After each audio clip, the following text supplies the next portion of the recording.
Student, मैं doctor Durga. कल हमने वीडियो में पढ़ा था कि पूर्ति अनुसूची और पूर्ति वक्र क्या होते हैं और उनके डायग्राम्स और शेड्यूल कैसे होते हैं। आज हम पढ़ेंगे पूर्ति वक्र पर संचलन या पूर्ति का विस्तार और संकुचन। इंग्लिश में इसे कहते हैं movement along the supply curve और एक्सटेंशन और कॉन्ट्रैक्शन ऑफ सप्लाई कर्व। जब किसी वस्तु की अपनी कीमत में परिवर्तन होने पर उसकी पूर्ति में परिवर्तन होता है तब उसे पूर्ति वक्र का संचलन कहते हैं। पूर्ति वक्र का संचलन दो भागों में विभाजित है। पहला है पूर्ति का विस्तार और दूसरा है पूर्ति का संकुचन। तो हम पहले पढ़ेंगे पूर्ति का विस्तार, एक्सटेंशन ऑफ सप्लाई। अन्य बातें सामान्य रहने पर जब किसी वस्तु की अपनी कीमत बढ़ने के फलस्वरूप उसकी पूर्ति अधिक होती है तब इस बढ़ी हुई पूर्ति को पूर्ति का विस्तार कहा जाता है। जैसे कि हम एक टेबल में देख रहे हैं, पूर्ति विस्तार के टेबल में आप देखिए कि वहाँ पे क्या है, किसी आइसक्रीम की कीमत दी हुई है 1 रुपये, और जब उसकी कीमत 1 रुपये थी तो हम उस आइसक्रीम की डिमांड कितनी कर रहे थे, 1।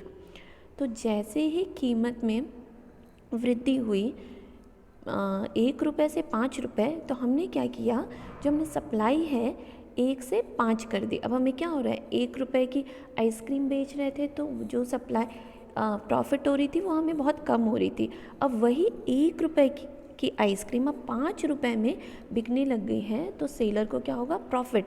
तो वो क्या करेगा, अपना सप्लाई बढ़ा देगा। वो फिर 1 से 5 आइसक्रीम की सप्लाई करेगा। तो क्या हुआ, कीमत में वृद्धि होने से पूर्ति की मात्रा का विस्तार होता है। तो बगल में आप देखिए कि एक डायग्राम दिया हुआ है। उस डायग्राम में दिया हुआ है कि जब 1 रुपये प्राइस थी तो 1 रुपये हम सप्लाई कर रहे थे, 5 रुपये प्राइस हुई तो हम 5 सप्लाई करने लग गए। तो इससे क्या हो गया, सप्लाई कर्व में इंक्रीज़ आ गया, एक्सटेंशन हो गया। सप्लाई लाइन वही है पर उसमें क्या हो गया, एक्सटेंशन, बढ़ोतरी थोड़ी सी हो गई है। अब हम पढ़ेंगे पूर्ति का संकुचन। अब पूर्ति का संकुचन क्या है, अन्य बातें समान रहने पर जब किसी वस्तु की अपनी कीमत में कम होने के फलस्वरूप उसकी पूर्ति कम हो जाती है तो पूर्ति में होने वाली इस कमी को पूर्ति का संकुचन कहते हैं।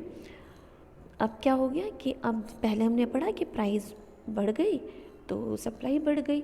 अब कॉन्ट्रैक्शन में क्या होता है, पूर्ति के संकुचन में क्या होता है कि कीमत 5 रुपये थी तो आइसक्रीम की सप्लाई 5 रुपये थी और कीमत में कमी आ गई, अब वो 1 रुपये हो गई तो हमारी सप्लाई में क्या हो गई, कमी हो गई, पूर्ति की मात्रा में संकुचन आ गया।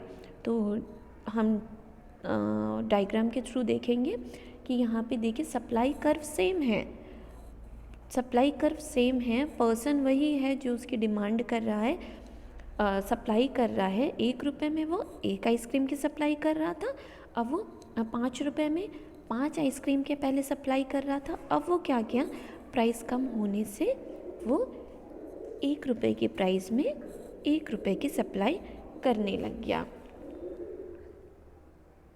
अब हम देखते हैं इनका डिफरेंस क्या है। कॉन्ट्रैक्शन एक्सटेंशन में क्या होता है, जो सप्लाई कर्व होती है वो नीचे से ऊपर की ओर उसका विस्तार होता है, और जो पूर्ति के संकुचन में क्या होता है, जो सप्लाई का कर्व में जो खिसकाव होता है वो क्या होता है, ऊपर से नीचे की तरफ होता है। अब हम दूसरे वीडियो में पढ़ेंगे कि शिफ्ट ऑफ सप्लाई कर्व या फिर इंक्रीज इन सप्लाई कर्व या डिक्रीज इन सप्लाई कर्व क्या होते हैं और उसमें डिफरेंस क्या होती है।